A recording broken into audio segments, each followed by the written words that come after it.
This is ABC Fora.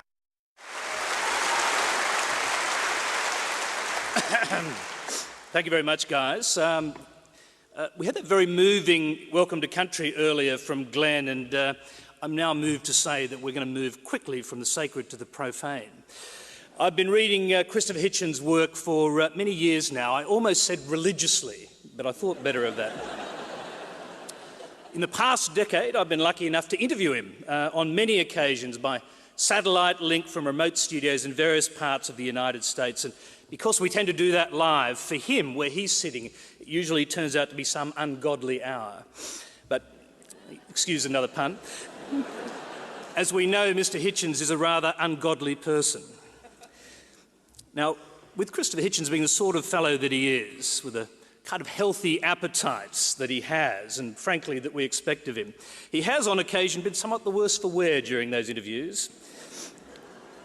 There was one particularly memorable occasion when he spent much of the interview doing a very amusing live commentary on the technical expertise of the sound man and the camera crew. That's when I knew that one of his hidden talents was for John Cleese impersonations. Now, there is, I suspect, a very special Hitchens archive somewhere out there in some corner of YouTube, so let me know if you find it, will you? But I have to say, cometh the hour, cometh the man, because no matter how little sleep he's had, no matter what his state of occasional dishevelment is, and no matter how incompetent the studio crew, Christopher Hitchens has always risen to the occasion. He's a man who must be heard and who should be heard. And I may be somewhat biased here, but I regard him as among the handful of public intellectuals in the world who have the capacity to really lead a new public discourse and the courage and the inclination to adopt contrarian positions and defend them with great passion and great subtlety. Moreover, Christopher Hitchens has never, to my knowledge, ducked a debate, although many of his opponents have ducked debates with him, and having seen him in action up close, I frankly don't blame them. I met Christopher for the first time in New York on September the 11th, 2002. It was our job to sit together for a few hours and talk in front of a live camera on a windswept building across from that ghastly hole in the ground where the World Trade Center and its surrounding buildings had 1 year before been amputated from the New York skyline by the actions of a small group of Islamic terrorists. Now, when I was asked by the ABC to go to New York and do the first anniversary broadcast, I had only one condition, and that is, I'll do it if we can persuade Christopher Hitchens to join us. The reason for that was simple. Christopher had thought more deeply and more profoundly about September 11 and its implications than anyone I'd read or heard talking about it at that time, and his own battles with Islamic extremism dated back to the fatwa against his friend, the writer Salman Rushdie. And you can see consistent streams of thought about God and religion flowing through the book that he's here to talk about tonight and the ideas that he's going to talk about tonight. The book is God is Not Great, How Religion Poisons Everything. If you haven't read it, I can tell you that Islam is not the only nor even the primary target. This is not his satanic verses. Christopher is an equal opportunity and multi-faith debunker.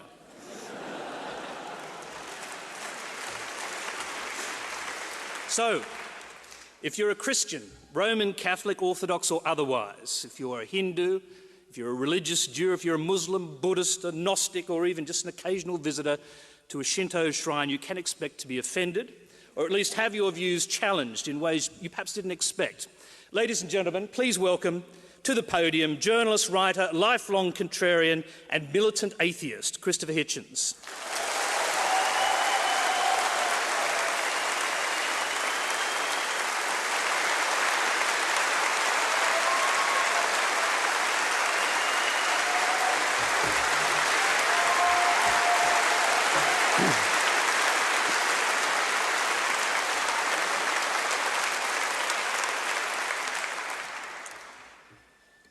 Thank you, Your Reverence, for that suspiciously terse, grudging introduction. Thank you, ladies and gentlemen, very much for coming. Thank you for laying on an evening of weather to remind me of my English boyhood. In other ways, to make me feel at home, as I always do when I visit Sydney, which is the only place I've so far visited where if you stay in the neighbourhood I am staying, You go for your daytime, or it might be a nighttime constitutional walk, and you wonder exactly how to get back. And you stop someone and say, "Excuse me," you find yourself saying, "Am I headed for the rocks?" Question I've asked myself many a time and on many a midnight stroll, but only in Sydney do they say, "Yeah, no worries." Good place for dangerous ideas, a chit-chat, in other words. A risk-taking kind of a spot. Rocks? No worries. I'm sorry for that reason, partly for that reason, to have missed your darkness at dawn moment the other day, because a lot of my early training in the apocalyptic came from the study of Australian letters. When I was a boy, I was very fond of the writing of Neville Shute, Town Like Alice. I particularly loved In the Wet, No Highway. Remember No Highway? Perhaps I'm giving away my age a bit. But of course, and I think most memorably, On the Beach, where the last people on Earth wait in Australia to see what kind of death is going to be brought to them on the prevailing winds. There were lots of ways, I now realize, tons of ways in which Neville Shute couldn't write. But he could write about the inevitable and about the possibility of extinction. In other words, that nature might not know we were here. The great challenge to our self-esteem, to our solipsism, that there could be a point in evolution where evolution that hadn't noticed we'd arrived wouldn't even notice that we'd gone either. And beautifully done, as some of you will have seen, by Stanley Kubrick on the screen, where as the inevitable gets nearer all the time, the churches decide it's time for a moment of uplift. And out come the Salvation Army girls with their tambourines and their tins, and the churches throw open their doors, and there's a big banner saying, "Repent. There is still time, brother," it reads. And it mocks what's coming, and it doesn't know it's doing it. Last attempt to fill up those empty spaces in the church.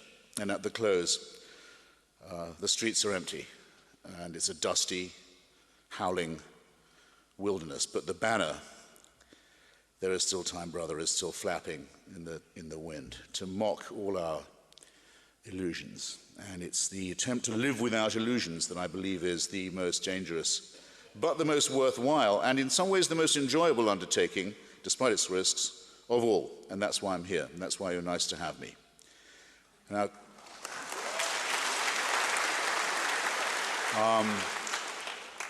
cosmology is a real bastard in a lot of ways. It's made it ever harder, has been making it ever harder for us to think too highly of ourselves. Ever since Galileo deposed us from our very conceited position, the one we'd chosen for ourselves, of course, and had pointed out to us by the comforting church at the center of what was thought of as creation. Now it's almost a commonplace because of the knife edge of climatology on which we understand ourselves to live, and when we see the rest of our tiny little suburb of a solar system, an unimportant speck in an unimportant suburb of a little-known galaxy, just in our neighborhood, every other planet is either too hot to live in or too cold, and lots of our planet is one of those or the other, and the rest is on a knife edge, as we've increasingly come to understand. And so the probability of our being here forever is nil, and the possibility that we'll last as long as our planet isn't that great. But suppose we do. Here's something to cheer you up. You thought I came just to make you laugh or just to make you cry? Not a bit of it. Before I'm done, well, we'll see. I was at a festival in Hay-on-Wye. I don't know if you've ever been there, a wonderful town on the English-Welsh border, where there's now a beautiful annual literary festival a couple of years ago. One of the speakers was Sir Martin Rees. Sir Martin is the professor of cosmology and astrophysics at Cambridge University. And he's also got the wonderful title of the Astronomer Royal, which even a Republican like myself can imagine wanting to have. Just as I live in Washington, I've never wanted a political job, but if I was to be given grace and favor by the president, it would be the Bureau of Alcohol, Firearms and Tobacco. Anyway, I can't be the Astronomer Royal, but I can quote what Sir Martin said in an extraordinary speech called Dark Materials, which was the Joseph Rotblat Memorial Lecture. And there was a paragraph in it that completely arrested me, and I'm going to, as they say, share it with you. Most educated people, said Sir Martin, are aware that we are the outcome of nearly 4 billion years of Darwinian selection. But many tend to think that humans are still somehow the culmination of that. Our sun, however, is less than halfway through its lifespan. It will not be humans who watch that sun's demise 6 billion years from now. Any creatures that then do exist will be as different from us as we are from bacteria or amoeba. I find that an arresting thought, in some ways a depressing one, in some ways an inspiring one. It certainly makes me feel that one mustn't consider evolution as producing us as its last word. That would be a sort of insult to any scientific process. We happen to know that even in the measurable distance of the last few thousand years, that progress is going forward in our brain formation. I think our job is to remain, without illusions, integral, intact, keep our planet that way as best we can, and pass it on so that this experiment gets more interesting. And if you'll allow me to say so, what I just quoted to you from Sir Martin, unless I much mistake my audience, is genuinely awe-inspiring. You think of watching... Good. Now, I mean, really awe-inspiring, not like seeing a burning bush would be awe-inspiring, for example. Really awe-inspiring. You think of creatures gradually watching the sun die, and they're not us. And they're as far from us as bacteria, our ancestors, are from us. If that isn't mind-expanding, if that isn't awe-inspiring, then you don't have the capacity for awe, and you won't be able to get it from a holy book either. In other words, it's not a matter of whether you laugh or cry, it's a matter of how you think and what you think. And the realization that comes with it is congruent with many things, I believe, but not with the idea that truth can come from desert revelations made to schizophrenics and epileptics.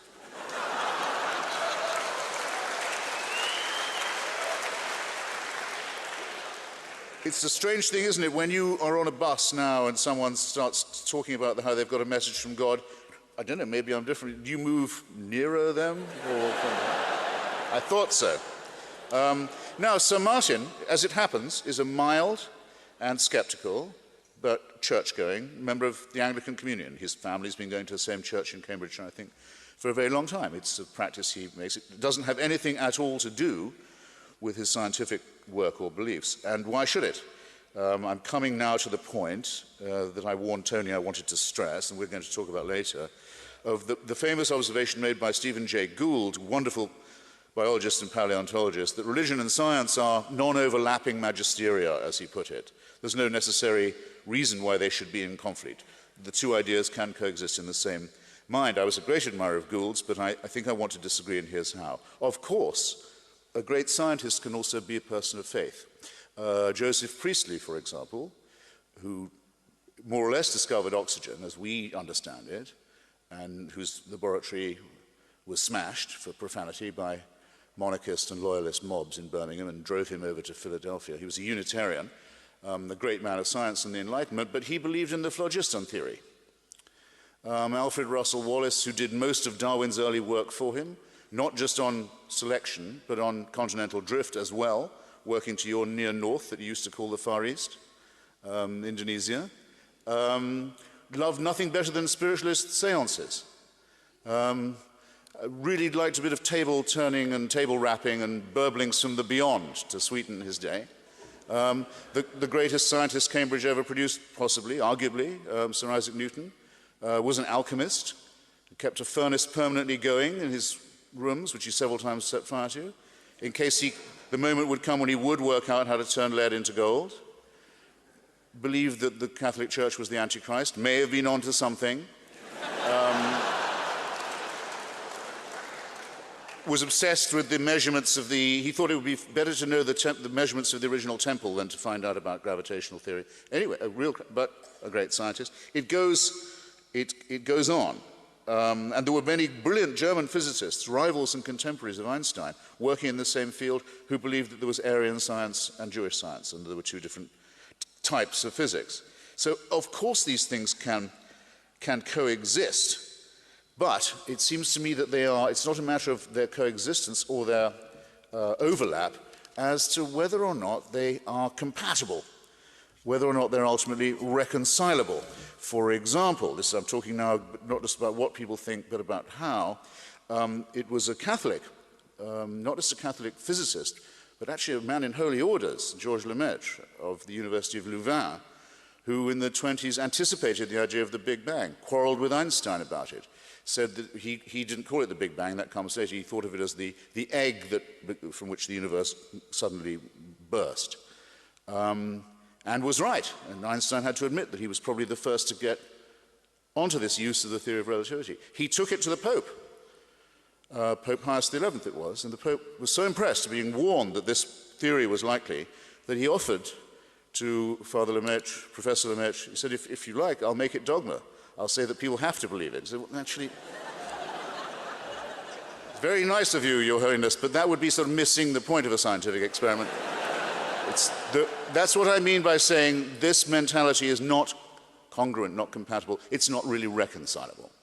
And I think we're going to increasingly have to face this, whether we're driven by evidence or by reasoning. Staying with the macro for a bit, one gets asked, you get asked, if you're me, by believers, well, how come there's something and not nothing? It's a very good question. It's actually a very important question. It's asked from the point of view of something, from the point of view of the only species we know of anywhere that could ask that question.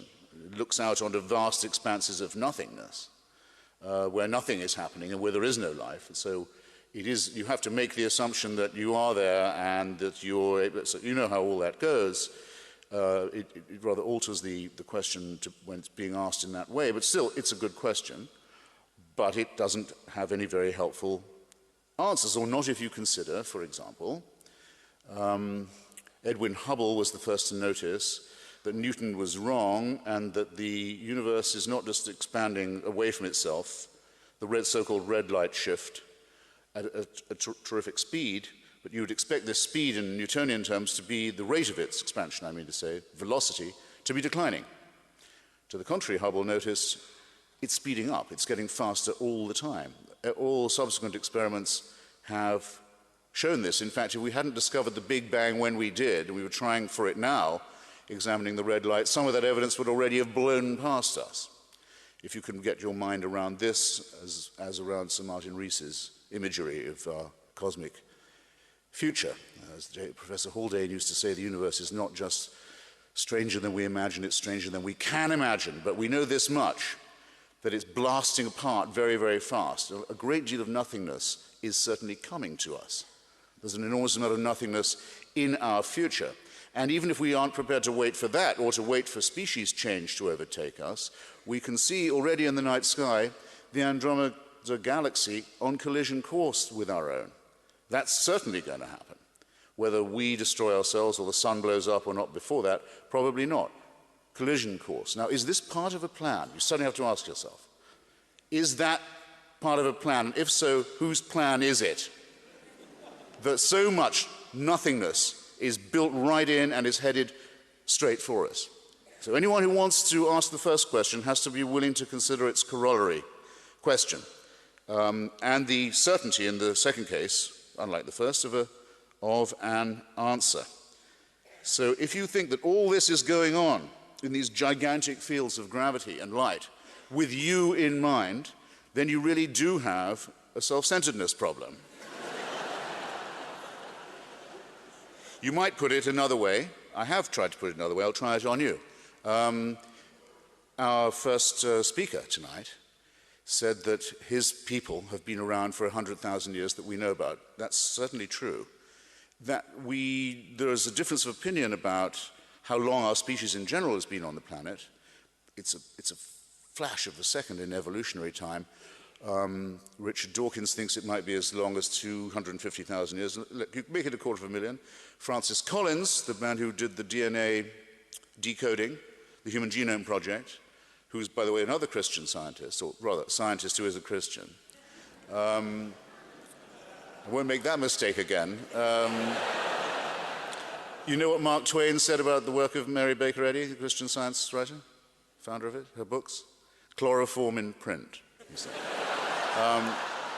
This is a digression. It's a digression.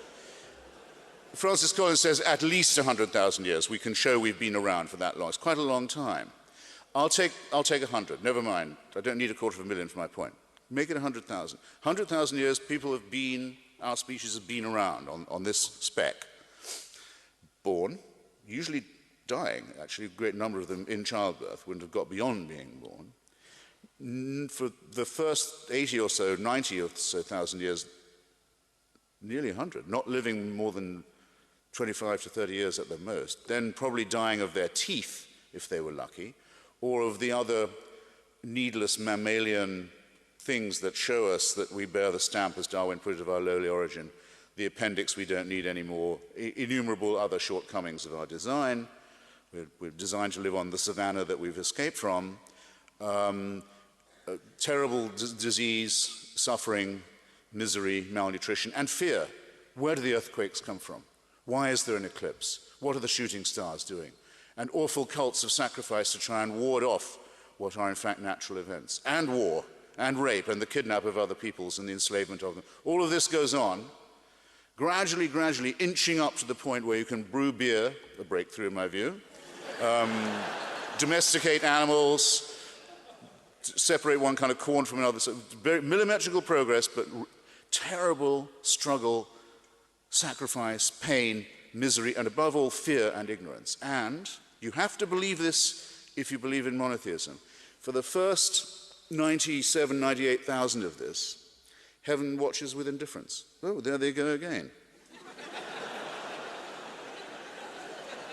That whole civilization's just died out. Well, what are you going to do? They're raping each other again. They're poisoning. They think that the other tribe has poisoned the well, so they're going to kill all their children.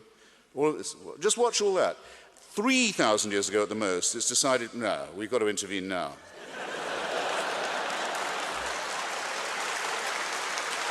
You have to believe it. You have to believe it. And the revelation must be personal, must appear. So we'll pick the most backward, the most barbaric, the most illiterate, the most superstitious, and the most savage people we can find in the most stony area of the world. We won't appear to the Chinese, who can already read.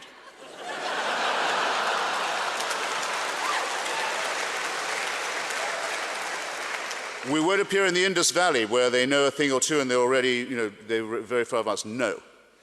We'll appear to this brutal, enslaved, hopeless, superstitious crowd, and we'll force them to cut their way through all of their neighbors with slaughter, genocide, and racism, and settle on the only part of the Middle East where there's no oil.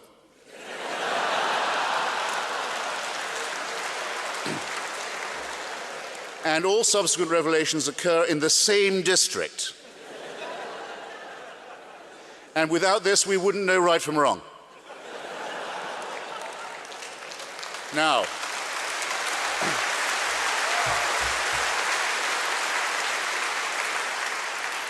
ladies and gentlemen, comrades and friends, brothers and sisters, I know I'm capable of parody and at my lowest of sarcasm, and I've proved it to you, and sometimes I've got paid for it. But in seriousness now, do I seriously misrepresent the situation? You must believe something like that happened, or did not, in order to address the whole question of where monotheism comes from. I would say it can't be proved that that isn't how we came to understand the morality and the need for it. But I would regard it in the light of the other evidence I've touched upon as being in the very highest degree improbable. That is the way we discovered how to think, how to decide how to live with one another, what our duties are to each other, and so forth. And I submit it to you in all No, I'm not going to say humility. I just submit it to you, okay? And again, if this was the plan, was it made by someone who likes us? Well, that's another question. And if so, why have 99.9% of all the other species that have ever been created already died out? And part of what plan was that? You see, if it is a plan or a design, and one cannot positively prove that it is not, it only restates the original problem. The planner must be either very capricious, really toying with his creation, or very clumsy, very tinkering, and fantastically wasteful. Throw away 99.9% of what you've made. Or very cruel and very callous, or just perhaps very indifferent, or some combination of all the above. And so it's no good saying that he moves in mysterious ways, or that he has purposes that are opaque to us, because even that kind of evasion has to make itself predicate on the assumption that the person saying this knows more than I do about the supernatural. And I haven't yet met anyone who does have a private line to the Creator of the sort that would be required even to speculate about it. In other words, I've never met anyone in holy orders or out of it who isn't also a primate. And neither have you. Thus, when the local prince of the church, who I was sorry to miss on Tony's show, Cardinal Archbishop George Pell, takes leave to tell me, and is going to tell you under this roof, that in his own words, without God we are nothing. My reply is, Your Eminence, please don't talk to me in that tone of voice.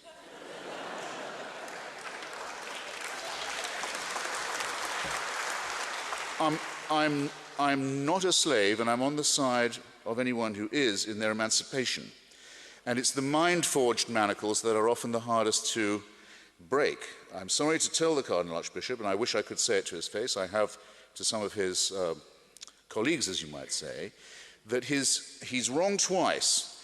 He's first wrong in his concept of a deity, in other words, as someone without whom we would be nothing. And he's wrong, second, to declare that we are worthless without agreeing with his concept of that concept. And I demand to know how he knows.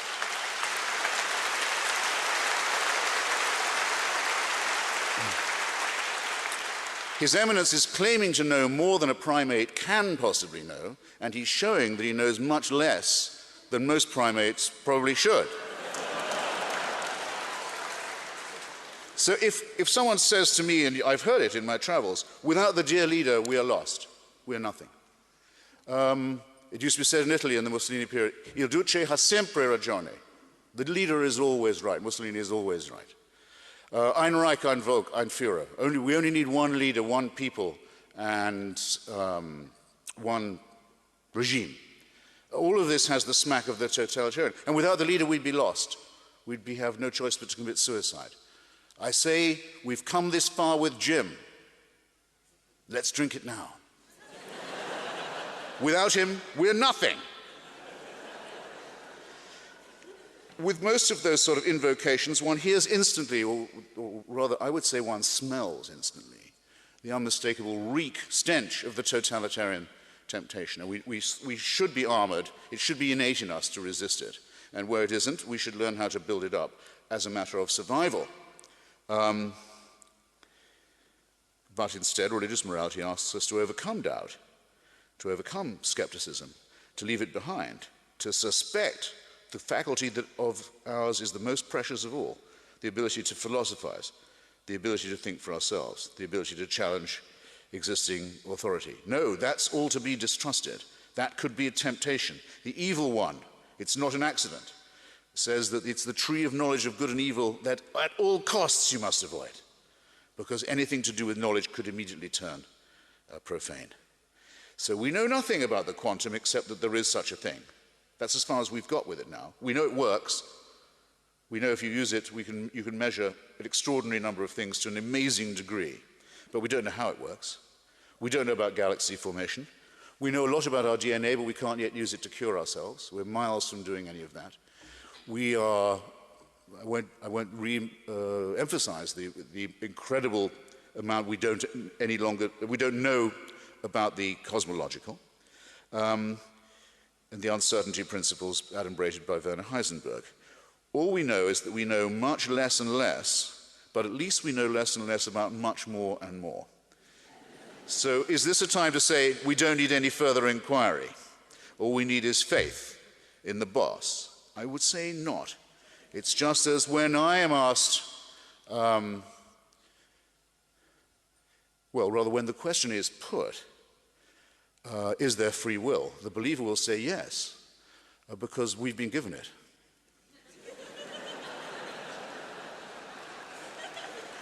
Of course there's free will. The big guy says so. Who am I to disagree? Well, that seems to me to be absolutely self-cancelling nonsense. If I say, my answer when I'm asked is there free will? I say, yeah, I think there's free will. We have free will. We have no choice. At least I know I'm being ironic. The people who say, free will, you've got to have it, it's a rule we've got to have free will. It says, don't even know they're being literal. This is the difference between not just the ironic and the literal mind, but between the inquiring and the philosophical, the scientific mind, and the religious one. And that's why they are not just non-overlapping, or rather overlapping, but in a hostile manner, but they're irreconcilable, in my judgment. Socrates, like Jesus, may well not have existed. We don't have any absolute proof. He certainly, like Jesus, didn't write anything down. He only exists as a concept in the minds of his followers. I don't mind about that. It doesn't bother me, because I don't say that he died and my sins were as a result forgiven. Or that he didn't really die, so they're forgiven all over again, except that apparently he's got to come back and die again before, the whole experiment has to be rerun to be convincing. No, I say what Socrates taught me is exactly that the definition of an educated person is knowing how little they know and being modest and humble in that sense, not in the sense of self-abnegation, but saying, please give me the strength to realize that I'm only on the first step of a voyage of inquiry and discovery. And that method is the one that has set more people free than any faith. Against this, again, the Prince of the Church will tell you, well, again, a rather totalitarian thought, love is compulsory. And you have to love someone who you also are forced to fear, in fact, who you're enjoined to fear. I've always found there's something rather creepy about the idea of compulsory love, let alone of someone who is a fear figure. It's a sinister idea, I think, a rather abject idea, a sort of sadomasochistic concept of a relationship. It's a prostrating idea, and it crucially devalues love by making it something that can be extorted, or that should be extorted. As well as poisoning the well of intellectual inquiry, it taints the well springs of our finer emotions. And now I've mentioned poison, I suppose I have to go from the macro, if you like, to the micro, to this very simple question that we're stuck with, and I must not trespass too much on the time I have with the Reverend Jones, but take the simplest case about whether our morality is innate or not. And every time I'm asked this question, if you didn't believe in God, how would you know what was good and what wasn't? Every time I'm asked to speak on this, the Daily News allows me to give a different answer and give a different example. Take the simplest case of what I believe is innate, our instinct for our children. You don't have to be a parent to have this. You see a child trying to rush into the traffic. If you're not a parent, something tells you what you probably ought to be doing about it. The care and love and protection of children is instinct in us, in fact in many other species too that don't claim to be divinely ordered around. It's something we all share without having to have it explained to us. We may say that that those who don't have it, the psychopaths who don't seem to have it, or who take delight in breaking this commandment or rule, we say that they're bestial, but again I refer you to the animal kingdom that doesn't allow such transgressions. Now, our whole culture is currently being convulsed, rightly, I think, over an offense committed more than 3 decades ago against a young woman of 13, a girl of 13, by a famous man who was stupid enough to try and sue Vanity Fair and thus incurred my curse and displeasure. It's good that such an argument could go on for so long, I think, legally and morally, because it shows that individual rights are paramount too, just as it was right that France should convulse itself and suspend all other business until the question of Captain Alfred Dreyfus had been settled one way or another. It shows not just that justice is important, but that the individual is the only unit of currency in which this kind of thing can be discussed. Now, the very best I found you can say in Mr. Polanski's defense would be that there was some kind of sick complicity involved, that either the girl or her ambitious parents or the general context of permissiveness or something of the sort gave him the feeling that it was probably okay or not that bad to give her a muscle-relaxing drug as well as some booze. And then don't ask yourself why he wanted her muscles relaxed, please, because then you'll have to read the court transcript and you'll find out. And it's pretty horrifying. And I think people are quite right to be instinctively outraged, to think, no, if I can think of the worst thing I've ever done, you're already thinking of it. The thing about yourself you'd least like to have generally known? Complete silence. Very satisfying. Most of you, I imagine, are thinking, yeah, but I wouldn't do that. I wouldn't do that. I wouldn't. And no one needs to tell me why I wouldn't have either.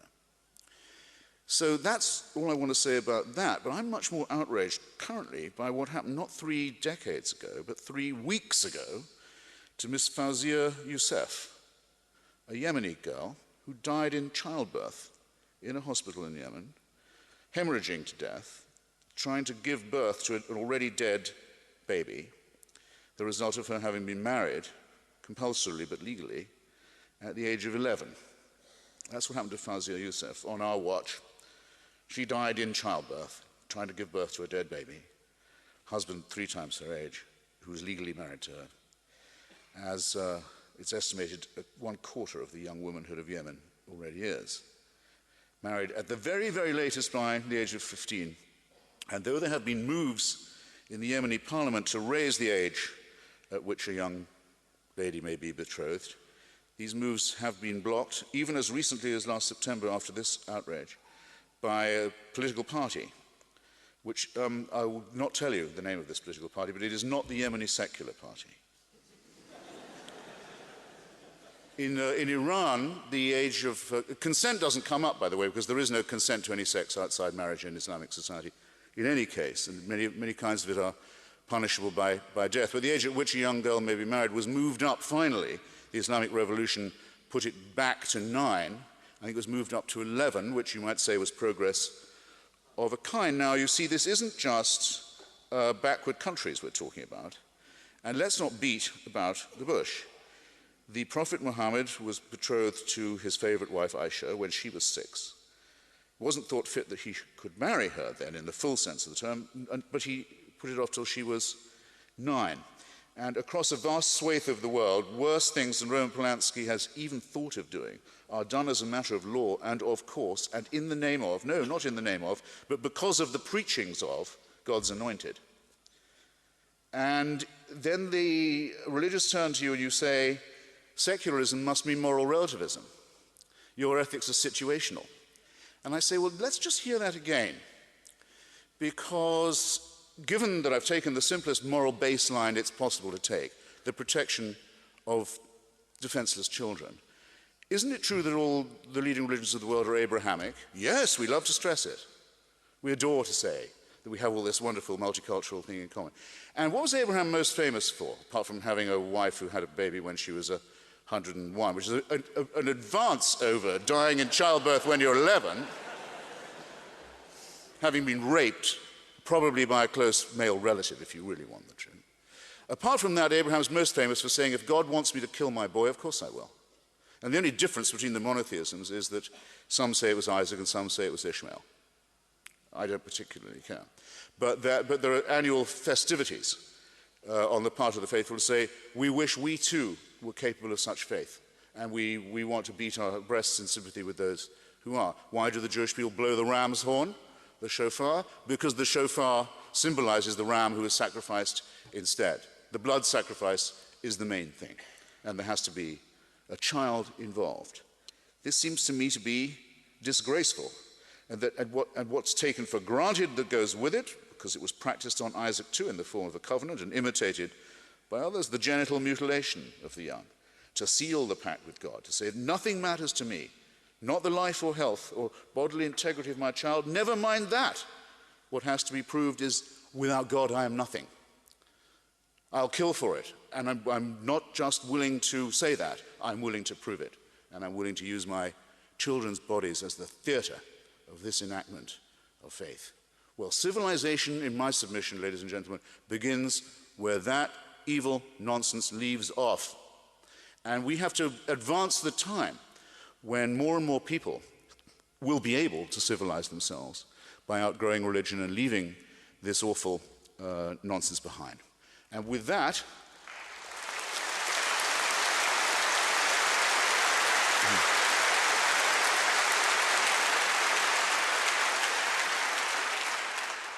I think I've realized that if you haven't copped my drift by now, I might as well go and sit in that chair anyway.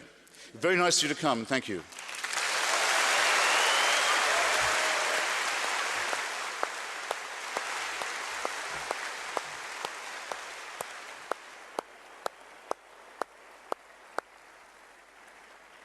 Have a quick drink of water while you can. Why not? Now, it's like your book. How many minutes was that, by the way? I'd just like to know. I think if I guessed it right. I think it was 38. Okay. I cheated them of 7 minutes. That's all right, we can talk. But I yield back the balance of my time, as they say in the Senate. Let's start, if we can, with a portrait of the artist as a young contrarian. And I'd like to know, did you ever, as a young man or a boy, actually have any religious faith? I'm terrified that someone here might have bought my book and have read my answer to that question. If you haven't, by the way, it's available at fine bookstores. I'll make it quick. I never did. I think a lot of people have the same experience as me. I wasn't maltreated by any faith or any church or anything like that. I didn't have a reverse Damascus of losing my faith. What I did was more like discover that I didn't believe. I think probably there are a fair number of people here who know what I'm talking about, who had the same experience. The way I discovered it was this. I had a nice teacher called Mrs. Watts, an old trout. When I was at a boys' school in Devonshire, I must have been about 10. And she was our nature teacher, nature walks. Come on, boys, show you different kinds of tree, flower. I used to know the difference. Bird, that sort of thing. But she was also our scripture teacher. I used to enjoy scripture lessons because it was my first, I didn't know this, but it was my first work as a literary critic. I was going through, well, no, it was called Search the Scriptures. They'd give you a text on a piece of gummed paper that the government would send, because we're an officially Anglican country, my country of birth. The Queen is the head of the church as well as the state, you know all this, and the armed forces. I hope she has a long life, if only because the moment she checks out, her bat-eared, chinless, resentful, Islam-fancying son will become the head of the church and the head of the state and the armed forces at that instant, which is what you get if you found a regime on the family values of Henry VIII. But I digress again. So the government would send these papers out, and you'd be given one, and gum it in your little book, and it would give a chapter and a verse. And you'd have to look that up and say what led up to and what led away from this verse. So they wouldn't give you the story, just the verse, and you'd have to tell of what story or parable this verse was the culmination. Really well worth doing, and taught you to do some close textual analysis. One day Mrs. Watts made a fatal mistake, and she tried to combine her scripture teaching with her nature teaching. And she said, swept away by faith. She said, and boys, you notice how beautiful the greenery is. The trees, the fields, the shrubs, the leaves, they're lovely shades of green, which she said is amazing because it's the color that's the most restful and lovely to our eyes. So God must be very good, because imagine if he'd made the leaves and the grass orange or purple or something really clashing and horrible to the eyes. But he didn't. He made it green, which is much nicer. And I thought, I was 10, I thought, that's bullshit. I didn't know anything about chlorophyll, say, then, or photosynthesis. In fact, I don't know that much about it now, or phototropism, or natural selection, or anything. I didn't know anything like that, and no one had ever told me that it might not be true, what was in the Bible. So, but I thought, no, that's absolute nonsense. It's obvious to me. I knew the eyes came after the trees. The natural vegetation had been there before the human eye was. How I knew this, I don't know, but I did know it. Turns out to be true. And I could never get over it. I started to notice more and more discrepancies and absurdities. And you know how it is, you can't be a little bit heretical. That's partly why I favor compulsory religious instruction in schools. Because I know of no other way to guarantee the steady mass production of atheism among the young.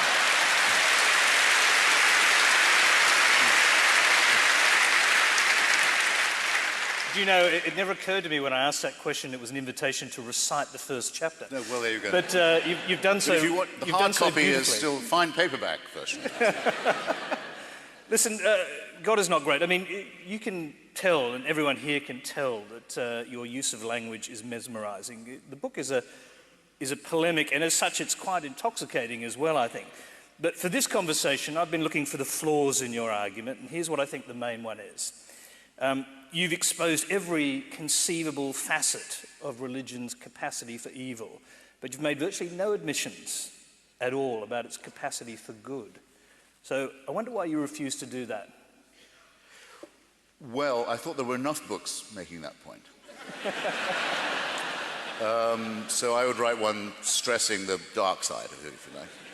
But I'm not going to pretend I don't know what you mean. I mean, it is another question that I always know I'm going to be faced with, so I don't think I duck it so much as to try and anticipate it. The way I've resolved this, to try and make it condensed, is this. You have to point out to me, I've tried this with quite leading theologians and members of various religions and important clerical spokesmen. I said, you give me an example of a moral action taken or a moral statement made by a believer because of their faith that I couldn't make as a person who doesn't have faith. And I have not so far had anyone point such a thing out to me, except well, let me come to that in a second, because I haven't yet had a convincing answer offered. But the corollary question is this: can you name me a wicked action undertaken or a wicked statement made by someone purely because of their religion, and you've already thought of one? Everyone here can think of one right away. And you've thought of another one too, now you're thinking about it. To answer my own question, I was once told, well, I've thought of something. It's a statement. And I said, okay, tell me. And it was, Father, forgive them, for they know not what they do. And I said, yes, but I, by definition, couldn't make that statement. For obvious reasons. I mean, I'm not in the position of having such a father or being able to make such an appeal to him. So it isn't something I'm forbidden to do by faith. It's something no Christian could say either. But it was a good try. I have come up with a remark, because I try very hard to argue against myself. And it came to me the other day that Lech Wałęsa, during the early struggle of the Solidarity movement in Poland, was interviewed as the shipyards were being surrounded by the Polish militia and army, and his little band of resistors and dissidents was in there with the fairly hardcore of the Polish working class around it, but a perilous situation. And he was asked by an interviewer, aren't you scared, aren't you afraid? And he said with complete composure, he said, I'm not afraid of anyone but God. And I thought, well, I think that's a nonsensical statement, but I think it's a very noble one, and I wouldn't be able to make it. It is a bit contextual, however. That was the favorite statement of General Edwin Walker, the right-wing crackpot who was the founder of the John Birch Society in the United States as well. The man who Lee Harvey Oswald practiced assassination on, in fact, first try. Dry run, you might say. But I would have to say I'm aware of what a statement like that can mean to people. Well, indeed. In the same way as I'm aware of what a stained glass window or a psalm or a mosque can mean to people that, alas, it can't mean to me. Indeed. And there is a passage in your book, actually. I mean, you say that you can't think of something that you couldn't have done, a moral action that you couldn't have done without having religion. Fair enough. But you do, in your book, single out, on one occasion, it seems to be the closest you come to praising anybody who is overtly religious. It's Dr. Martin Luther King and what inspired him. And you write about the placards that appeared at his rallies carrying the words, "I am a man," Yes. carried by itinerant black workers. And I'm just wondering whether you can't see... Well, not itinerant, it's the most ground-down garbage workers in Memphis. Yeah, yeah. Okay. But can you not see in that the capacity for good in religion? Because everything that he said and did was based upon biblical teaching. What I go on to say is that that's precisely not the case. You see, the Taylor Branch's biography of him, following his King's own biblical annexations, the first volume is called, I think, The Pillar of Fire. The second volume is called The Parting of the Waters. The third is called Crossing the Jordan. The image is that of the Exodus from slavery. But I say in my book, and I'll repeat, because I never tire of doing so, why it's a very good thing that Dr. King isn't basing himself on the biblical. Because if he was, he'd be telling his followers, you have the right to kill anyone who gets in your way, and to enslave them, and to take their women as your concubines, and to murder their children, and to steal their land. That's what the children of Israel are told they can do by way of the first 5 or so books of the Bible. Except Dr. King would probably tell you that he drew his inspiration from parts of the Sermon on the Mount, which is considered the main source of Christian pacifism. Yes, but he's the stuff he talks about is Moses going to the mountaintop. Indeed, I think it is the most moving speech he makes is the night before he dies, or is murdered. He says, I've been to the mountaintop, and I know I'm not going to see Canaan. It's far enough for me. I've seen all I have to. And it's eerie watching it, because you know what he doesn't, which is he isn't going to make it. In fact, he's not going to make it to sunset the next day. As it happens, it was a favorite speech of his. He made it on dozens of occasions. It was part of his repertoire. It's a little less eerie when you know that. But I just say I'm very glad that Moses was not, in fact, his mentor, because if so, King would have been a bloodthirsty, conquering, racist and slave monger, which it's a good thing he wasn't. The great problem with the King legacy is this. It's meant that for every school child in America, the legacy of black secularism in the civil rights movement has been completely abolished. The people who actually organized the March on Washington, A. Philip Randolph, for example, fantastic black trade union leader, Bayard Rustin, a brilliant black socialist intellectual, the people who actually did it. And Philip Randolph proposed the first March in Washington during the years of Franklin Roosevelt. All these people are gone. And it's the prevailing view among most white liberals that black people only really respond to preachers. And as a result, an enormous number of black frauds have been foisted on the population, as long as they can get the word reverend in front of their name. Jeremiah Wright, Jesse Jackson, the Al Sharpton. I mean, Chaucerian frauds of the lowest kind. Everyone thinks, well, they must be okay because these black guys, they sure love them some ministers. It's not a good thing. Christopher, I'll press you on this point. Please. I'll press you on this point because your argument is if he was to take biblical texts, he would have got his followers to turn their swords upon their oppressors. But if he actually took his moral compass, if his moral compass was in fact based upon the Sermon on the Mount, based upon the Beatitudes, it would be turn the other cheek, love your enemy as yourself, blessed are the peacemakers. These are things you don't mention at all in your book. and yet they did inform his teachings. Just a second on the oppressors. Moses wasn't telling his followers that they could kill their oppressors. He was saying that they could kill anyone who got in their way. That's why we don't run into any Amalekites anymore, for example. And he explicitly said, I mean, I'm not a pacifist. If Martin Luther King had said to his people, you have the right to rebel and resist and use violence against racism, I would have been absolutely with him, as I have been on other occasions when that's been the case. But he would, to be consistent, he'd had to say, no, we have the right to enslave people, and we have the right to commit genocide. That's what the biblical precedent would be. As for the Beatitudes, that is, it seems to me, pacifism in its strictly immoral sense. It says it's wrong to resist evil. I don't think that's true. I think it's immoral to say that you shouldn't resist evil. Let's go back to the general proposition that... And by the way, to say you love your neighbor as yourself is what I mean by compulsory love. It's a very sinister injunction. You cannot possibly love another person in the same way as you love, say, your lover or your family, or let alone, in my case at any rate, yourself. It's asking too much. The golden rule says it's asking too much, and that's not all that's wrong with it. It's asking too much, and it's guaranteeing that you will fail, and therefore that you'll have to feel constantly guilty for your shortcomings. It's demanding the impossible for you on pain of hellfire. This is not a good thing. It's not good for the morals either. The golden rule, demand for yourself, demand of others the self-respect that you would demand for yourself. That's fine. That's doable. It's hard, but it's feasible. It has a contradiction in it, a big trap door, actually, which you can ask me about if you like.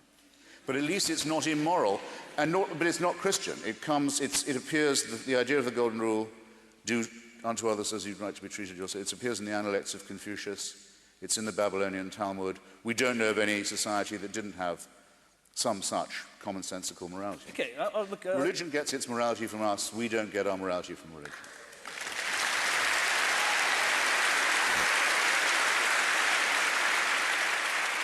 Since you kept going on the point, let me go back to King just for a moment, because the assumption that he never was influenced by the New Testament seems... No, I didn't say that. Okay.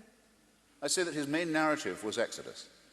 Of course he was a Christian. You also say his most imperative... He was a Lutheran, so his most imperative teaching was that of non-violence. Now, if that didn't come from the Beatitudes, where did it come from? No, I'm saying it did, but I'm saying that's not moral to me. That's not moral teaching. There are two things wrong with the Beatitudes. One is the idea of non-resistance. The other is the idea of compulsory love to an impossible degree. I don't think these are moral preachments. I think they're fanatical preachments made by the same person who said, take no thought for the morrow, don't care about clothing or investment or education or any of these things, just drop everything and follow me. That's moral. A mad preaching. It means you don't care about your children's education, you don't care about building a house, you don't care about thrift, about investment, about husbandry, any of these things. Why? Because the world's going to come to an end. That's what the preacher was saying and meaning. These things are all pointless. The world is going to come to an end. You're going to be around when it comes to an end. It'll happen in your lifetime. So throw everything away.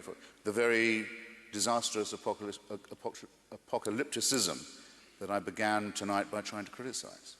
But King's non-violence worked. Well, it worked he was lucky, I think, because there was... You wouldn't have preferred the other way around, though, that he urged his followers to take up the sword?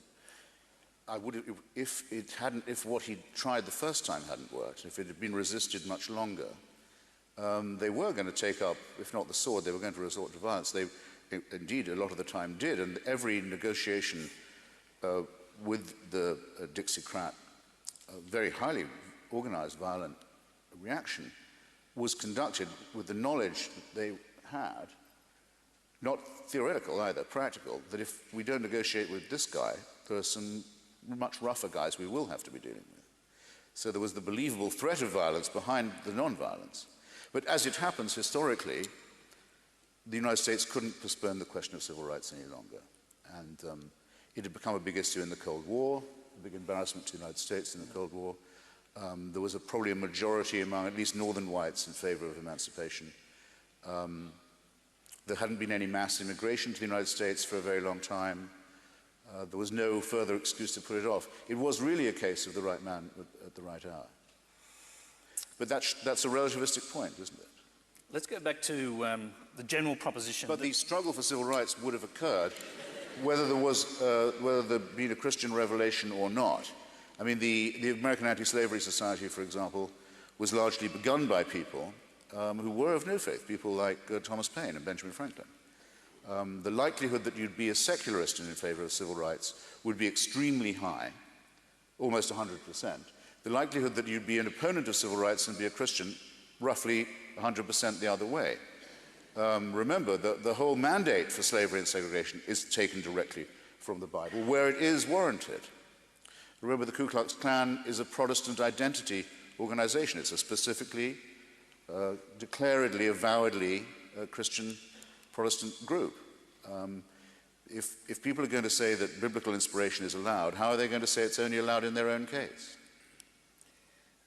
Let's go back to the general proposition that religion poisons everything. And you do tend to argue by analogy, anecdote, and example. So let me do the same thing here if I can. Like a lot of Australians, I've actually spent a good deal of time taking trips to the island of Bali over the years. And I simply find it impossible to imagine that Bali would be a better place if stripped of its religion. So I'd ask you just to talk to that, because to me, it's an incredibly appealing place precisely because the rhythms of life are maintained by a religious calendar and by strict adherence to principles. Yes, I've been to Bali too, though mainly to investigate... I don't know if you realise that's a song, but you probably do. But mainly to investigate religious thuggery in my case. And I went partly out of solidarity to that Australian bar in Denpasar, Paddy's. Paddy's Pub Reloaded, as it was called by then, where all the worst actions on the island were conducted by people of faith. But I do, I guess, know what you mean. There are those who say that these Eastern practices aren't really religions. I mean, it's said of Buddhism, for example, that it isn't one. I'm in two minds about this. Most Buddhists claim that they're not religious. It's not a God business. It's a spiritual practice, if you like. Well, in Bali, 95% of the people roughly adhere to what they call the Hindu Dharma. Yes. It's a blend of Hinduism, Buddhism, and ancestor worship. Yes. To not call that a religion is stretching the point. No, I agree. I mean, it's more like, it seems to me more like a culture or a practice. I mean, what threats do they make against non-believers? We don't know. I mean, it's also very highly evolved. When you say, it's a bit like asking me, can I imagine England, my country of birth, or okay, anywhere else in Europe, without cathedrals? No, I can't. I absolutely can't. Or rather, if I try, I don't like the idea. Yes, but the difference is that 95% of the population don't worship in those cathedrals, whereas in Bali, people's lives are controlled and run along this religious clock. Yes. It's the harvest. Yeah. There are even ways of worshipping your vehicles, your machinery. Sure. Silly, but probably harmless. I guess what I say... You wouldn't like to see it gone, though, would you? No. What I say in my introduction is that all of that and more, better and worse, it's not I don't mind. I mean, how tolerant can I get? How nice do you want me to be? It's just that I may dislike it very much, but I don't expect people to give it up or want them to. I insist only that they leave me out of it, okay? That I don't have to know what they believe. That they don't want a subsidy from the government for it, that they don't try and teach it to my children, that they don't expect me to have to live under it in any way, then that's all absolutely fine. But therefore, for me, the test of religion is in a way whether it proselytizes or not. And it seemed to me in Bali that if there ever was a time when they did that, they'd given it up.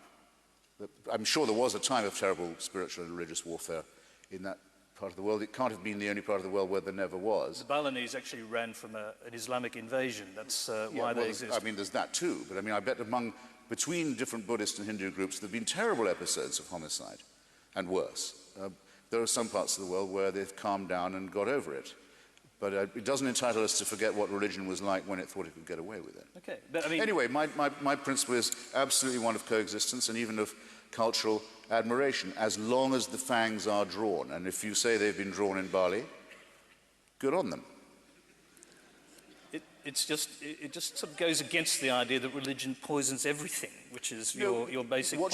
Perhaps it's a rhetorical point. You're describing a culture and praising it, as far as I know, justly, to precisely the extent to which it doesn't resemble really a religion. Now, is that me having it both ways? I mean... It certainly resembles a religion to me, and I would say probably to the majority of the Balinese people. But what do you get if you cross a Jehovah's Witness with a Unitarian? Someone who comes and knocks on your door for no particular reason. Unitarians are religious too. They say their apparent belief is one God at the most. They don't. I don't have the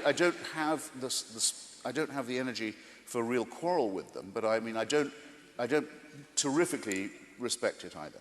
As long as, all I ask is that it leaves me alone. Let's bring the principle closer to home, and to our home here, I mean.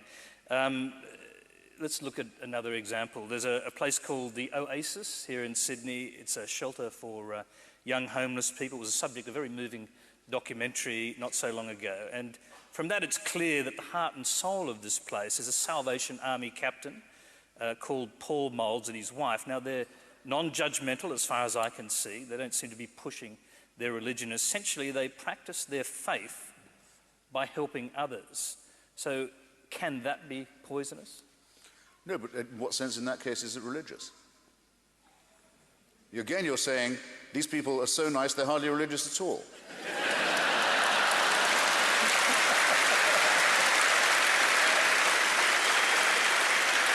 You're making... You took care to pick the example where their faith had nothing to do with it. No, we're not mentioning any of that. It's not clear at all. We just like running orphanages. Now, I'll just tell you something. Most people of faith who like running orphanages aren't that nice. And I know that Australia is one of the places where I don't need to underline that. So again, if you're going to accept or claim the one, you have to take on the other. Whereas, I'll give you an example. I like giving blood, okay? It's not that I think I should, and that I was brought up in the idea of the National Health Service, but I actually positively enjoy it. More than shedding it. I find it a pleasurable, relaxing experience, and I get pleasure from the idea that the National Health Service, or wherever I am, isn't going to run out of blood. And I don't lose a pint, because I regrow it quite quickly, but someone else gets one. I like that. There's a great book by an old socialist called Peter Titmuss called The Gift Relationship, about how people like to help and they get positive benefit to themselves from helping other people. And I also have a very rare blood group indeed, and I want to make sure that when it's my turn to hemorrhage, there's enough blood around the place. Why make a strenuous thing of it? I don't say, and by the way, vote for my party now, or come over to my team or so. No, I've just done a good thing for its own sake. How about that? Okay. And the sake includes my own, and it is the human species we're talking about. As a test of your principle, then, I'm going right back to where we started here because you went on a bit of a tangent. But just sticking to these people, I appeal to you, ladies and gentlemen. sticking to Captain Moulds and his wife just for a moment. I mean, they are people of faith. That is what drives them to do what they do, 24 hours a day. Okay, they're not proselytizing, right? And perhaps that's the thing that for you lets them off the hook. But in fact, they are still religious, and they are evidently doing something good. So I'm simply saying your principle doesn't hold up in that case. Well, I don't know enough about them to be sure about that. I'm not trying to be funny, I don't know. But I mean, if there's a motive apart from for its own sake, then I would be inclined to suspect it, however ostensibly sweet they were. Yes, I would say that. If there's a hint of proselytization, if they're so careful to point out they're not doing it, I wonder why they're so keen to disclaim something. I just don't know. But I mean, you know, I give my money to charities like Médecins Sans Frontières or Amnesty International that go and help my fellow creatures without any supernatural inducement or consideration. Okay, this sort of brings us back to, and we talked about this the other night, but it brings us back to why people seek solace in religion. The killer quote, of course, came from Karl Marx. Religion is the sigh of the oppressed creature, the heart of the heartless world, just as it is, the spirit of a spiritless situation. Yes. I mean, it's interesting, he said it so clearly and so well. And doesn't that sort of at least demonstrate why it's still today in existence? Well, and to complete the quotation, which is from the introduction to his critique of Hegel's philosophy of right, he goes on to say, criticism of religion is necessary, criticism has plucked the flowers from the chain, not so that men may wear the chain without consolation, but so that they may break the chain and cull the living flower. So what Marx is saying is, of course it's a consolation, and it arises from a deep spiritual hunger, but it's false consolation. It's not the friend it claims to be, and it's always vulgarly misrepresented as Marx having said that religion was an opiate of the people, that it was a mere narcotic, a ruling class drug scam, which it's of course not. It's self-generating.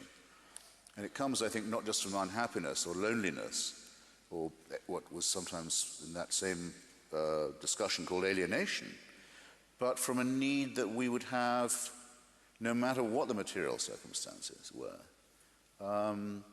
for, well, I would say the numinous would be one word, the transcendent would be another, the things that we know about without being able to quantify them, music, love, landscape for a lot of people, I think, different times of day, some combinations of all those things. The nocturne. I wouldn't trust anyone who was tone deaf on these things. But I think the great intellectual and in some ways cultural task is to satisfy hungers of this kind artistically and aesthetically without them becoming the pretext for superstition. Or empowering the supernatural, or anyone who wants to build power on that. And I don't think it's too much to ask. There are many people, I mean, this building is in a way a testimony to it. It's not a cathedral exactly, but it's where people can come for music and for a sense of there being something higher and finer than the everyday. But it doesn't gratify any cult or any ambition that has supernatural, that exploits the supernatural for what are unfortunately rather crudely material purposes. Marx thought he had the answer, but your appeal here to higher values and so on is interesting, and the question is whether it really will happen. I mean, and the question is whether we've gone from dialectical materialism to plain old materialism, and whether that's all that's going to be left when you take away or strip away religious thought. Well, I was asked this question earlier on this visit. I asked it quite a lot. Say, you know, the alternative is the world of McDonald's and condoms and pointless tourism and pleasure-seeking and empty hedonism and so forth. I fail to see the force of this critique in two ways. One is, if you really look at the intestinal life of any religion, you'll find it's extremely earthy and materialistic. Are you going to really tell me that the Catholic Church lives on spirituality? Even just look at the outlines of its prelates. Just look at its finances. Look at it's pretty gross. Look at how the Islamic Republic of Iran actually conducts business. It's a racket. It's a shameful, obvious racket, which includes, by the way, dealing in things and profiting from things like child prostitution and narcotics. Look at how the Taliban finances itself, these so-called ascetics and self-sacrificing suicidal visionaries. It's a crime family is what it is. That's the first thing. I've never met a church that isn't completely in and of the material world and wouldn't yield to that analysis. Second, and I tried a bit of this in my shorter address. If you don't think that contemplating, say, the work of Einstein, or Edwin Hubble, or Stephen Hawking, doesn't have something of the transcendent and the numinous to it, then I feel sorry for you. It's almost, at some points, it's almost ecstatic, what they're talking about. The sheer beauty of the natural world, what I call the awe-inspiring character of physics. This is really magnificent. It's marvelous. It deserves almost to be called miraculous. Who here knows what I mean by the event horizon? Well, I couldn't see you if you did, but and by the way, I don't really know either, but here's how Hawking, he's such a brilliant writer about science, is how he describes it. So the event horizon is the lip of the black hole. It's the aperture itself. If you could travel to it in some way, and you could get to the edge of the black hole, get to the lip of the black hole, you'd be at the event horizon. And if you could fall in, be pulled into it, you'd be able to see in some way the past as well as the future. Except, of course, you wouldn't have time. There's always something, but there's contemplate that for a bit. It's not McDonald's. And in fact, one of Hawking's friends says to him that if he himself were ever diagnosed with a terminal illness, and if he could arrange to go of his own volition, that's how he would want to do it. So no, it's the same as the people who say that other forms of totalitarianism, not explicitly theocratic, are secular. An argument that keeps on annoying me, and you'll probably want to return to it, but just for now I'd say, well, because I never don't get asked, but I just say, well, I'm on this particular aspect of it.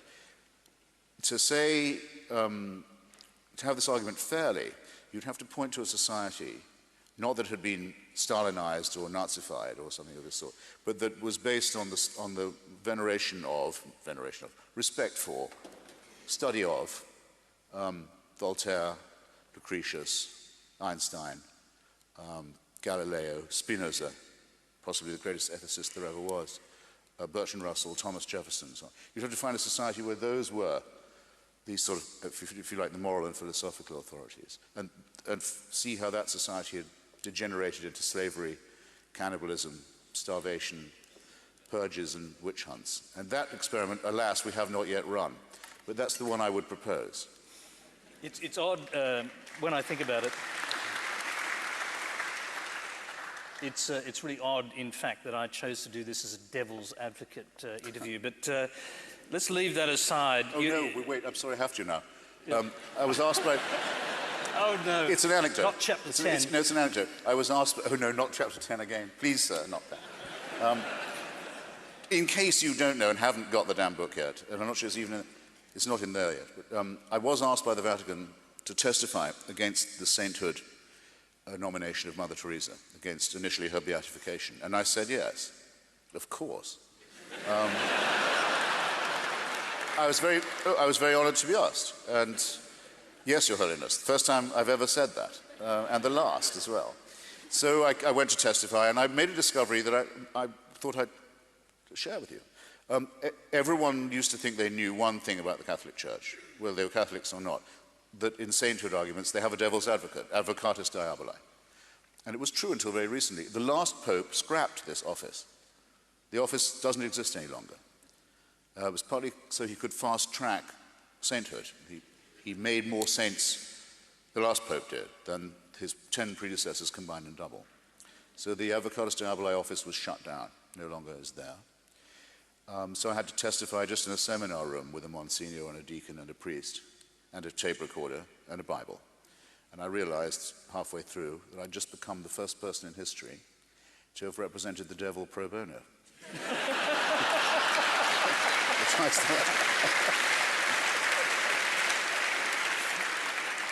Okay. Which is a distinction of a sort.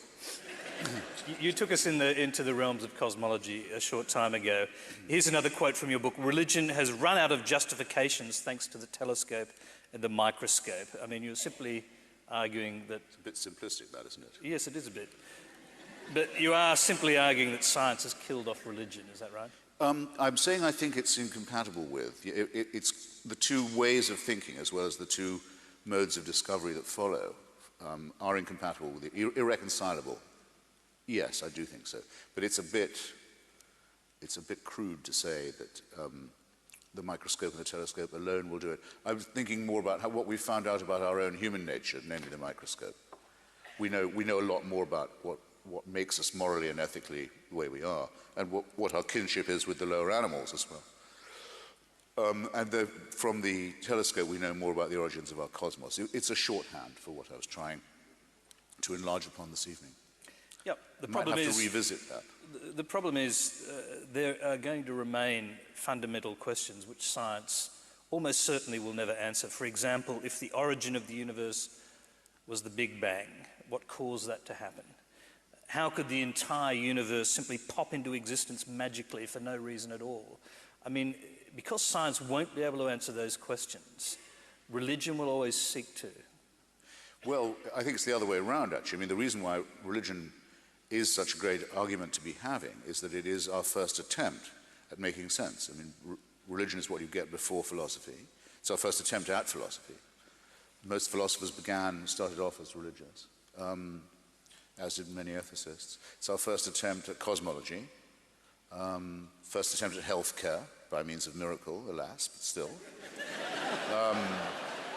And prayer. It's our first attempt to make sense. And science doesn't completely replace all those questions, but it says that there's no need for a supernatural attempt to answer them. In other words, if you say, because we don't know what the scientific origins of the Big Bang are, which Father Lemaitre didn't know any more than I do, or Einstein did, there must be a supernatural explanation. That isn't logical at all. And if there was a supernatural progenitor, where did that supernatural progenitor come from? Who created that? So you get nothing out of it but an infinite regression, and I think the meanest application to science is more satisfying than that, and much more likely to yield an answer that you can at least argue about. Whereas if you're simply told you have a creator and he has a plan for you, it explains nothing, and it has reactionary implications, because it suggests there are people who can't just tell you what to do. There are plenty of those as it is. People who say, God tells me to tell you what to do. And that's slavery. Incidentally, you make this point yourself, don't you, about this infinite regression of creators. And in fact, Aristotle concluded that the logic of all of this would necessitate 47 or 55 gods. Yes. What's the mathematics? I have no idea. There's a lot about Aristotle I don't understand. And some of it's in that song. Yes. From Woolloomooloo? Well, I think it was actually the University of Woolloomooloo. Yes. Woolloomooloo, sorry, I knew I was pronouncing it. Yeah, yes, it is. Aristotle was a bugger for the Aristotle, bottle. yeah, Plato, yes. Never mind. John Stuart Mill, of his own free will, on half a pint of shandy, got spectacularly ill. But Plato, they say, could stick it away. Half a crate of whiskey every day. And of course Aristotle was a bugger for the bottle.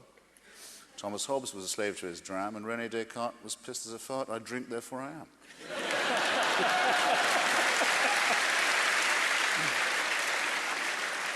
Okay. If my wife was... How the hell did that happen? Yeah, I don't really know. Yes, Socrates himself is particularly missed. Lovely little thinker, but bugger when he's pissed. Then something about the raising of the wrist. There's nothing Nietzsche couldn't teach you about the raising of the wrist. Yes, okay. Let's get Immanuel serious. Kant was a real pissant. Very seldom stable. Martin Heidegger was a boozy beggar. He could think you under the table.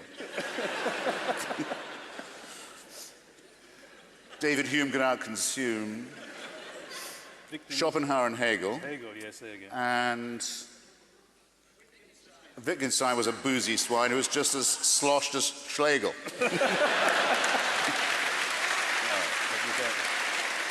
I think that's all they wrote. As you can see, Christopher's widely read. Okay, fast forward to today. Acutely aware that they will never be able to answer some of these big questions about existence, some scientists have come up with the idea of quantum cosmology. And it seems that, and I think you almost alluded to this yourself, that quantum physics almost has a theological dimension now. Could this become, in fact, the new religion? Well, I think that there are signs of, I think that, look, to back up, I think that the temptation to worship has to be admitted as being innate in us. I mean, there are very few people who are born without it. I think I may be one of them, but I mean, I don't say I'm completely immune to superstition either. I mean, I'm a primate. I think for that reason, I don't think religion is eradicable, or that it would be desirable if it could be eradicated. I think it needs to be, if you like, domesticated, brought under control. That very quotation from Marx that I used in his critique of Hegel shows that he understands that this is a product of the human soul, if you wish, or human personality. It's not just the result of unresolved material contradictions. Thus, it's been folly for any communist regime to try and put it down, to put that shortly. So yes, it's possible that people could become worshippers of physics, yeah, or the quantum. Just as in my view, and it's beginning to worry me, in some of the green and environmental movements, there's a feeling that we've brought punishment upon ourselves. You know, that we've sinned, and that there are people who look upon, I haven't been into this Gaia stuff very much, but who look upon the planet as in some sense something that needs to be propitiated and placated. I can hear some echoes of this in some apparently modern and reason-based and evidence-based movements. Yep. So yeah, it's always there, and you always have to be on the lookout for it. I'm actually talking about physicians, well, not physicians, but the quantum physicians, yeah. I suppose you would call them cosmologists. Put very simply, the idea is that things can just happen spontaneously. Particles can pop into existence without warning and disappear without warning. And the corollary of that, according to Paul Davies, among others, is that the entire universe could have just popped into existence. I'm reading this book about the quantum now and about Heisenberg. There was this discovery that it seems that a particle doesn't so much pop into existence, though it might, but it can be there and then be there, reassembled, with no one knowing where it was in between, which is like a poltergeist or something, except that it's not, because there aren't any poltergeists and you can't measure them, whereas with this, there's a chance. I haven't got very far with the book yet, but there's a chance of it yielding to analysis. It's certainly the only method we have had any luck with in the past. And one potential... And of course, we don't like to think of ourselves as random. It's not in us to feel that we're just an accident, any more than we can picture our own extinction, let alone the extinction of our whole species. But it has to be faced. It's no good saying, because that thought is depressing, we should banish it in favor of something more uplifting. Because that means you get all the bad news anyway, and in the meantime, you've been fooling yourself. Let's go to someone you talked about during your talk, but we didn't go into any detail, Stephen Jay Gould and his work on fossils in the so-called Burgess Shale deep in the Canadian Rockies, which actually helped to establish the origins of human life, pinning it back onto this tiny little creature called the Pikaia gracilens. Tell us about that. Yeah, the Burgess Shale is this, some of you will, I'm sure, already know this, but it's a place in the Canadian Rockies where essentially half of a mountain fell away. So you get a side view, a cross-section of a mountain looked at from the side. Very useful, because you see all these stems and branches of life and the fossil record. You're not drilling down for it, you're surveying it like that. Scientists go there in a big way. It's the best example we have. And what's very striking about it is how many of the branches and sprigs go nowhere. They just taper off. Gould, in fact, says it's silly to think of evolution as a tree. It's much more useful to think of it as a big bush. It goes in all directions. A tree seems to have a sense of upward phototropic movement. This is more like a bush that's growing sideways and so on. So the question is, suppose you could scan all this picture onto a tape, mixing the metaphor slightly, rewind that tape, back to the beginning, play it again, there's absolutely no guarantee that it would come out the same way. In fact, the likelihood that it would come out the same way is almost nothing. Very sobering thought. And in the succession of evolutions that led to ourselves, there's one moment where there's a tiny creature called a Pichia gracilens, gracilens simply meaning graceful, meaning bendy, which has the beginnings of a vertebrae system, of a spinal column. And that's the creature from which we got the idea of having a spine, and built upon it. If it had been left out of the mix, there's no Homo sapiens either, and it's sort of that big. And if the tape was replayed, it might not show up in the right time and place. From which you conclude randomness and no plan. Well, certainly, I would certainly say no plan. Or, because I can't quite say that, because no one can be that certain, no plan that isn't fantastically wasteful, capricious, arbitrary, and run by a designer who half the time doesn't know what he's doing, a mad scientist, in other words, and possibly a very nasty one. I mean, in other words, certainly you can't say it's a benign plan, no. No, you could not say this was a Heavenly Father plan.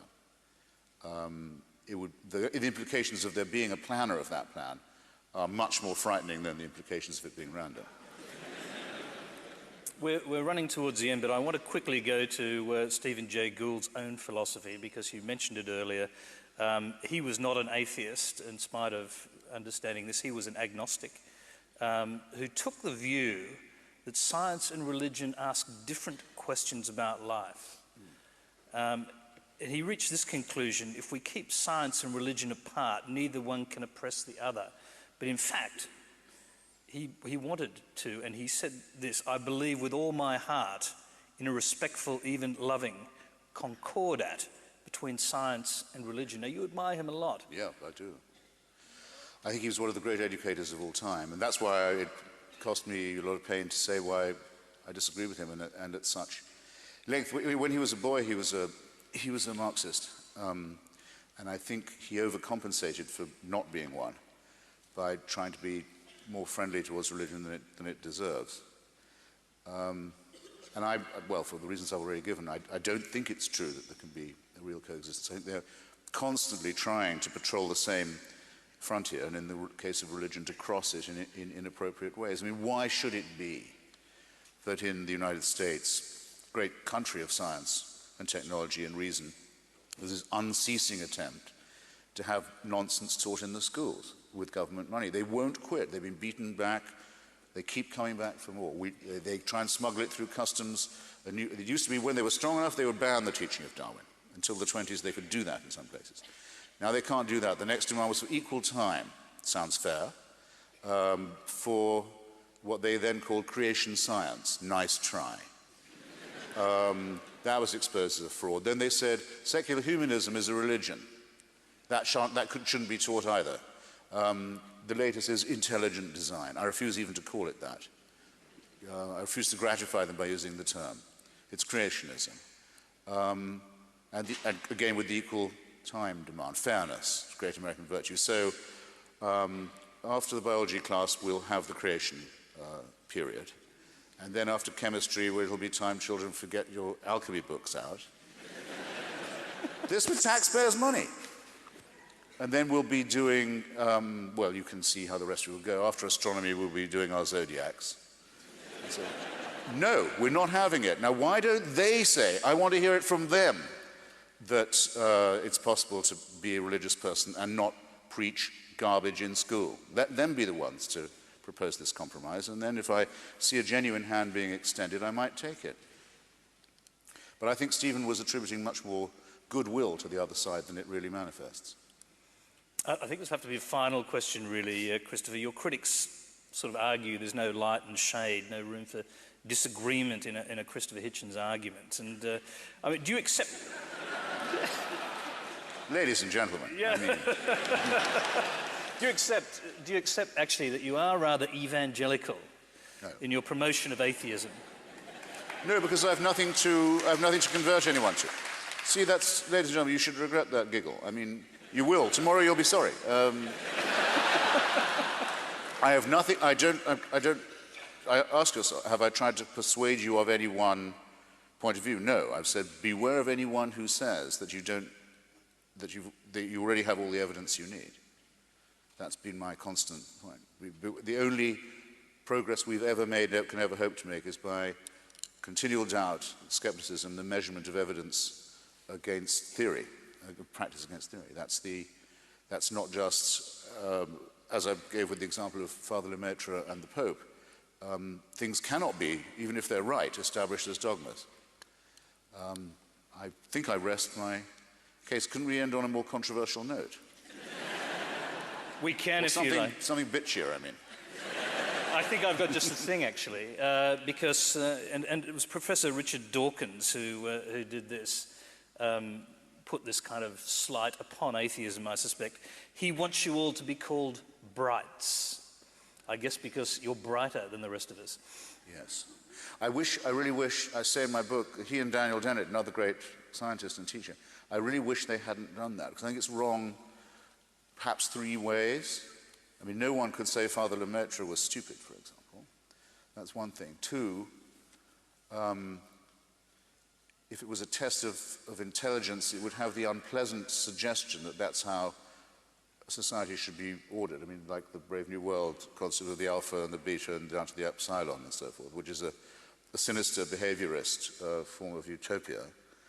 And the third is that it gratifies exactly the suspicion of many religious people that they're looked down upon and scorned by the pointy-headed intellectuals and so forth. And I absolutely promise you that I don't do that, even with the real lowbrows and slopeheads among them.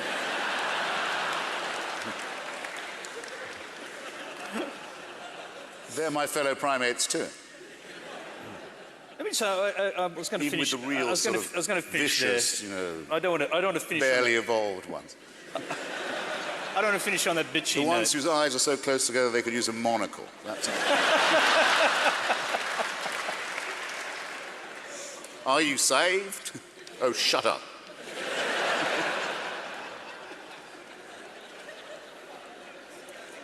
Okay, just to be clear, and it's obviously to just about everybody, but an atheist is a person who believes there is no God. An agnostic believes that nothing is known or can be known about the existence or nature of God. Why is that a less rational position than yours? Sorry, I just jumped like a pea on a hot shovel because I'd meant to say this when you said about Stephen calling himself an agnostic.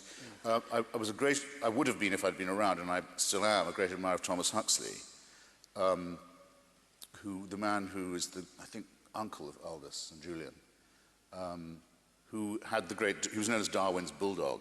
He had the great debate on Darwin at the Natural History Museum in Oxford with Bishop Wilberforce, known as Soapy Sam to his parishioners, who was a descendant of the great William. And Huxley creamed him on that occasion, as everyone remembers. It was a walkover for our team. And so we're all very grateful to Thomas Huxley, but I can't thank him for his coinage of the term agnostic, which was his bolt-hole term. Again, to try for a compromise where I don't really think the basis for it exists. So you don't have to say you don't believe in God. You can simply say not all the returns, not all the evidence are or is in yet, so I won't declare. Now, I think that that's wrong twice. One, you're not saying that you cannot prove that there is no God. No atheist has ever said that. There is a scientist in America called Victor Stenger, who's produced a book called God, the Failed Hypothesis, who goes as far now as to say science can definitively say there isn't. But I think that's a very adventurous position. But the atheist view is there's absolutely no reason ever been advanced by another primate to believe that there is one. And when you've got that far, you really ought to say there isn't, it seems to me. Not that for that reason I'm not sure. And it's completely not on all fours with the other position, which is evidence has nothing to do with it. Faith is much more important. Not only should you have faith, but you'll be saved if you do. Now, that's not, I don't know. It's not, there might be. It's unless you do it like Pascal. and say it's a vulgar bet, it's a wager, what have you got to lose? Which I think is morally creepy, as well as evidentially unsound, because if some huckster comes to me and says, look, he may not be there, but if he is, you've got everything to gain by saying you believe in him, even if you don't really, I'll say, well, then I don't think much of your God, because if there is such a person, and I spend my life arguing that there isn't, and I do my best, when I check out, which I sure will, if I find that I'm mistaken and I'm confronted with the guy, I would hope he would be able to say, I at least admire your honesty.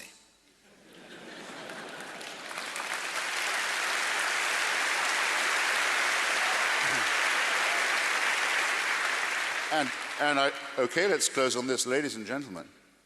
The Christians don't give their God that much credit. So doesn't that say something both about the fear base and the fact base and the moral base of what their faith really is?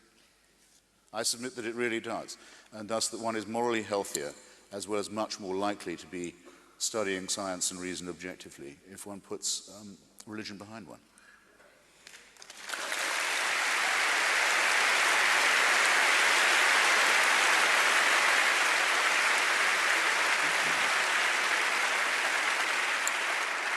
Ladies and gentlemen, save your applause, because I'd just like to say thank you. We see Christopher Hitchens here probably once a decade or something along those lines, and I hope we don't have to wait that long to see him again. I've certainly enjoyed talking to him. I'm sure you've enjoyed listening to him. Please thank him properly now. Thank you. Nicely. Tony Jones, ladies and gentlemen.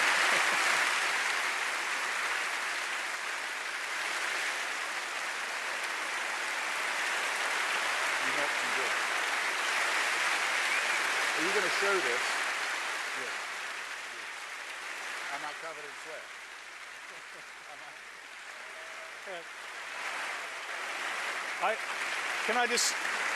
I don't know what an encore is in this environment. Perhaps he could just sing one verse. One more verse. Well, I could do it straight through. Go ahead. Of the boozed out philosophers. Yes.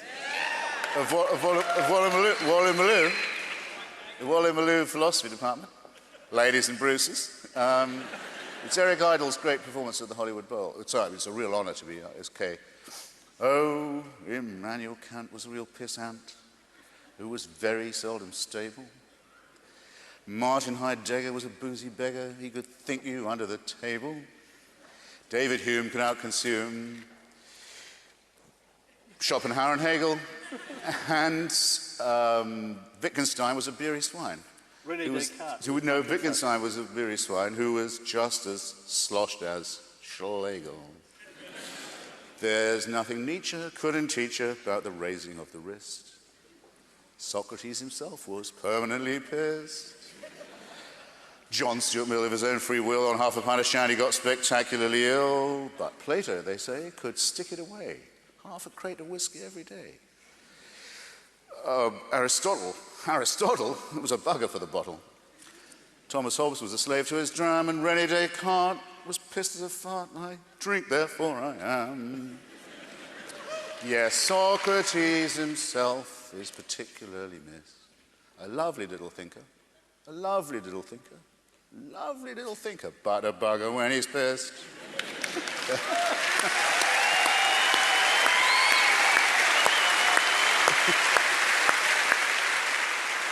Okay.